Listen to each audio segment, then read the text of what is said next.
मेरे प्यारे बच्चों, आप सभी तैयार हो जाओ। आज हम कक्षा 5वीं विषय पर्यावरण, मच्छर और मलेरिया इस पाठ को पढ़ेंगे। तो सभी बच्चे पर्यावरण पुस्तक का पृष्ठ क्रमांक 27 निकालें। मच्छर और मलेरिया इस पाठ को पढ़ने के लिए तैयार हो जाएं। चंदू कई दिनों के बाद आज स्कूल आया। वह काफी कमजोर दिखाई दे रहा था। चंदू के दोस्तों ने उससे पूछा, तुम्हें क्या हो गया था? उसने बताया कि मलेरिया हो गया था। बच्चों ने शिक्षक से पूछा कि मलेरिया कैसा होता है। शिक्षक ने कहा, चलो चंदू से ही पूछते हैं। चंदू ने बताया कि ठंड के साथ कपकपी होकर बुखार आया और हाथ पैर में दर्द हुआ। जब डॉक्टर के पास ले जाया गया तो उन्होंने हाथ की उंगलियों में सुई चुभोकर खून निकालकर कांच की पट्टी पर फैला दिया और खून लगी कांच की पट्टियों को बक्से में रख दिया। डॉक्टर ने दूसरे दिन रिपोर्ट ले जाने को कहा। रोग की पुष्टि हेतु अगले दिन डॉक्टर ने रिपोर्ट देते हुए कहा कि तुम्हें मलेरिया हो गया है। डॉक्टर ने गोलियां खाने को दी। शिक्षक ने चंदू से पूछा, खून निकालने के लिए डॉक्टर ने कैसी सुई ली थी, नई या पुरानी? चंदू ने बताया, डॉक्टर ने नई सुई ली थी। शिक्षक ने बताया, आजकल इंजेक्शन लगाने के लिए या खून निकालने के लिए नई सुई का उपयोग किया जाता है। क्या तुम्हारे घर में किसी को मलेरिया हुआ है? मलेरिया होने पर क्या होता है, इस बारे में आप अपने घर परिवार के बड़े लोगों से चर्चा करो। तो बच्चों, अब हम मच्छर और मलेरिया के बारे में कुछ जानकारियां पढ़ेंगे। मच्छरों के कारनामे को तुमने भोगा ही होगा। रात भर ये भिनभिनाते रहते हैं, बुरी तरह से काटते हैं और कई बार नींद खराब कर देते हैं। मलेरिया एक तरह के मच्छर के काटने से फैलता है। जो मच्छर हमें काटती है वह मादा एनाफिलीज होती है। मादा मच्छर कई जंतुओं जैसे गाय, बैल, बकरियों और इंसानों का खून चूसती है। जब मादा मच्छर किसी को काटती है तो वह चुपचाप खून चूसती है।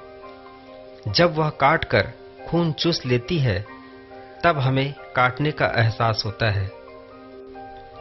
खून चूसने के दौरान मादा मच्छर चमड़ी में सूड़ चुभोती है।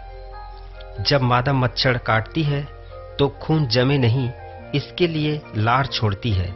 इस लार में मलेरिया के रोगाणु भी हो सकते हैं। यदि मच्छर की लार के जरिए रोगाणु इंसान के खून में चले जाएं, तो कुछ दिनों में ही वह मलेरिया से पीड़ित हो सकता है।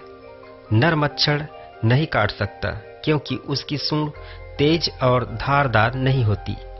मलेरिया के रोगाणु को अपना जीवन चक्र पूरा करने के लिए पुनः मादा मच्छर में आना आवश्यक होता है। अगर किसी इंसान के खून में मलेरिया के रोगाणु होते हैं और उनको मादा मच्छर काट ले तो इंसान के खून के साथ मलेरिया के रोगाणु मादा मच्छर के शरीर में चले जाते हैं। इस तरह मादा मच्छर मलेरिया के रोगाणुओं को एक इंसान से दूसरे इंसान में फैलाने का काम करती है। जब ये रोगाणु मादा मच्छर के काटने से इंसान के शरीर में पहुंचते हैं तो 10 से 15 दिनों के बाद मलेरिया हो सकता है।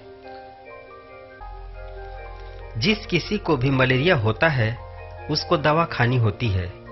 इस दवा की खुराक पूरी लेनी जरूरी होती है। यदि दवा की खुराक पूरी न ली जाए तो मलेरिया जड़ से खत्म नहीं होता। डॉक्टर कहते हैं कि मलेरिया की दवा लेने के दौरान मरीज को भरपेट खाना, फल और दूध का सेवन कराना चाहिए। खूब पानी पिलाना चाहिए। कई बार मलेरिया में उल्टी भी होती है। उल्टी से घबराकर ऐसा नहीं करें कि मरीज को खिलाना पिलाना बंद कर दें। तो बच्चों, मलेरिया ही नहीं, मलेरिया के जैसी बीमारियों के अलावा एक ऐसी बीमारी है उल्टी दस्त का होना।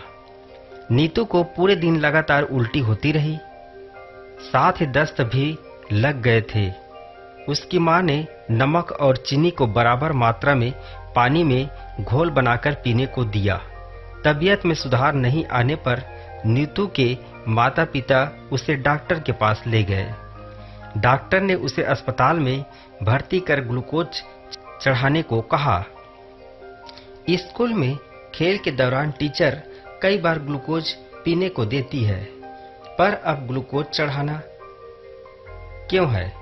डॉक्टर ने कहा, खाना व पानी तुम्हारे शरीर में न रुकने की वजह से शरीर में कमजोरी आ गई है।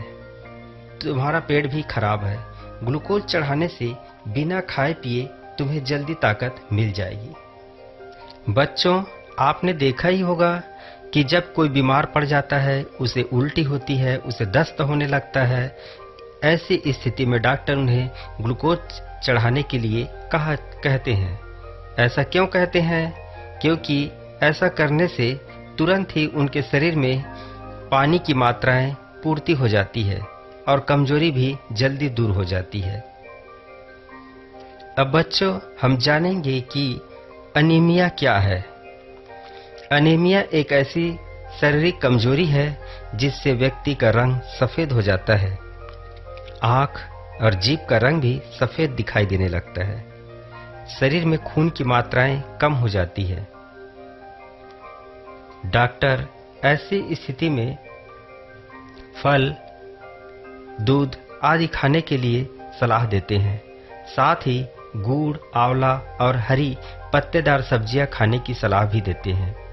रक्त में यानी खून में हीमोग्लोबिन की नॉर्मल रेंज जैसे पुरुषों में 13.5 से 17.5 तक और महिलाओं में 12 से 15.5 तक होना आवश्यक होता है, और इससे अगर कम हो जाए तो उसे अनीमिया कहते हैं। उनके शरीर में खून की कमी के कारण कई प्रकार की शारीरिक कमजोरियां होने लगती है, और इसकी जल्द ही पूर्ति करने के लिए विटामिन से भरपूर खाद्य पदार्थ खाने के लिए डॉक्टर सलाह देते हैं।